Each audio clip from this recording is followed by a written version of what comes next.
Abad bin Bishr, dialah sahabat dari kalangan Ansyar, yang sulit ditemukan tokoh yang sepadan dengannya.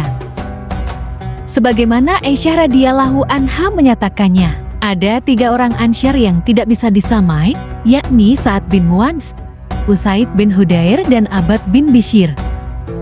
Abad bin Bishr adalah seorang pemuda gagah. Tatkala dakwah Islam masuk Madinah, wajahnya segar, tubuhnya bugar. Tampak rona kejujuran dan kesucian dalam wajahnya yang rupawan. Usianya belum genap 25 tahun saat itu. Namun kedewasaan berpikir dan sikapnya menunjukkan kematangan kepribadian melampaui usia biologisnya.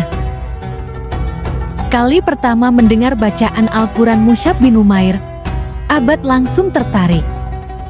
Baginya, itu bukanlah syair, bahasanya sangat indah, sangat dalam maknanya, hingga menyentuh relung jiwa. Apalagi Mus'ab membacanya dengan suara merdu. Sebagaimana kali pertama ia tersentuh dengan Al-Quran, hari-hari berikutnya Abad tak pernah lepas dari kalam suci ini. Dimanapun ia berada, baik di rumah, di masjid, maupun di perjalanan, Abad menjadikan Al-Quran sebagai teman dekat, hingga banyak sahabat menyebutnya imam dan teman Al-Quran. Abad bin Bishr adalah sosok tepat mewakili julukan itu. Jika kita mencarinya di medan perang, kita akan mendapatinya sebagai mujahid perkasa. Ia bergerak laksana singa, merobohkan musuh-musuhnya, menerobos barisan lawan dengan sabetan pedang. Ia ikut serta dalam seluruh peperangan. Dialah yang membunuh seorang Yahudi licik, Ka'ab bin al-Ashraf. Dialah yang menjadi tamang Rasulullah dalam perang Tabuk. Dialah motivator yang membangkitkan semangat orang-orang Ansyar di perang Yamamah ketika mereka hampir kalah. Jika kita mencarinya di antara para ahli ibadah, kita akan mendapatinya sebagai abid yang lambungnya jauh dari tempat tidur.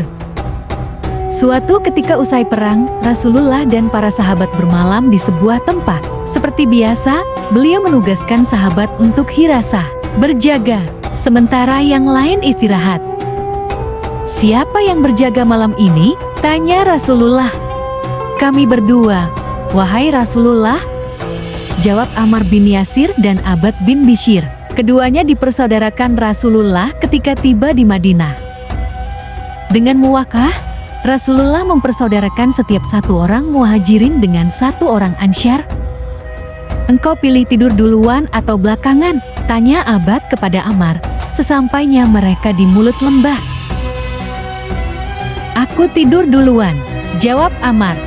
Abad pun berjaga, diperhatikan sekelilingnya, ditebarkan pandangannya sejauh-jauhnya, menelisik keadaan.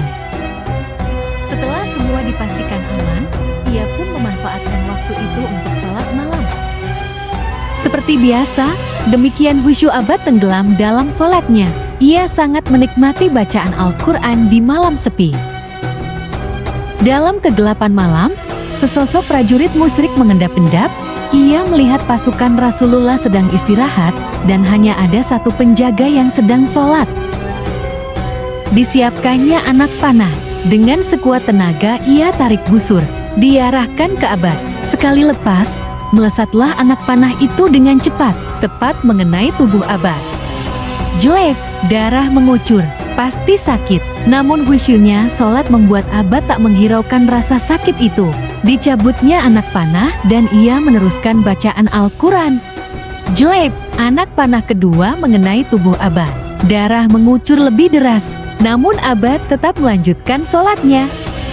Anak panah ketiga melesat dan jelek, menancap di tubuh Abad. Darah keluar terlalu banyak. Abad hampir roboh. "Ammar, bangun Ammar, aku sudah luka parah." Ammar terbangun seketika. Ia terkejut melihat Abad sudah bersimbah darah. 3 bekas anak panah terlihat di tubuh Abad. "Mengapa engkau tidak membangunkan aku sejak anak panah pertama?" "Aku sedang membaca Al-Quran dalam sholatku.